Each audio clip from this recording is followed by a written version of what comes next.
बहुत सारा प्रतीक्षार अंत घटी वर्तमान समय ब्रेकिंग न्यूज रही कि +2 रिजल्ट आज प्रकाश पाइबा जाऊँगी।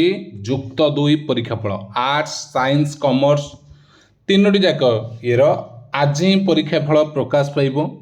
तो रिजल्ट केमी देखिए कौन देखिए आम से डिस्कसन करवा केतेबेले प्रकाश पाइब कौन रखा खबर कागज कौन देछि ना आज +2 परीक्षा फल उच्च माध्यमिक शिक्षा परिषद CHSE पक्षर आसंता काली बुधवार अर्थात आज हूँ बुधवार परीक्षा फल प्रकाश पाइब।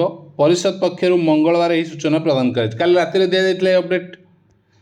तो जो देखा चलित वर्ष एकाकालीन कला आर्ट्स कॉमर्स आउ साइंस आउ भोकेशनाल प्राय 3,93,618 छात्र परीक्षा देते। 30 जिले में मूल्यांकन केन्द्र होता 2टी पर्यायर 24 लाख खाता देखा सरी। आसंता काली अर्थात आज अपराह्न 4टारे परिषद कार्यालय रे फल घोषणा करा जिवो। परीक्षार्थी फल प्रकाश घंटाक पर कौथे ये जो वेबसाइट result.odisha.gov.in बा result odisha ये जो digiloccer.gov.in में लॉगिन करके जानीपर परीक्षा फल संपर्क जानीपर। सेपर जो मैंने कनिष्ठ महाविद्यालय रही उच्च माध्यमिक विद्यालय तार अध्यक्ष देखा साम सी स्पेस शिक्षानुष्ठान परीक्षा फल एवं टाबुलेसन रजिस्टर भी पाइपर।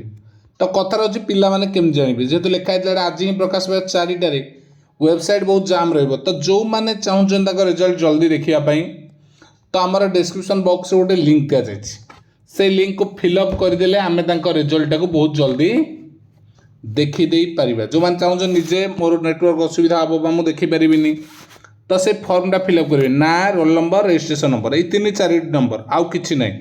तो रिजल्ट आम से देखीदे आ स्क्रीनशॉट तुमको टेलीग्राम रे शेयर हो। ठीक अच्छे तो डिस्क्रिप्शन बॉक्स में मुझे लिंक दे देछि ताकू जाइकी से लिंक रे फिलअप करदबा जो मैंने +2 एग्जाम देइछन्ती वर्ष। ठीक अच्छे थैंक यू।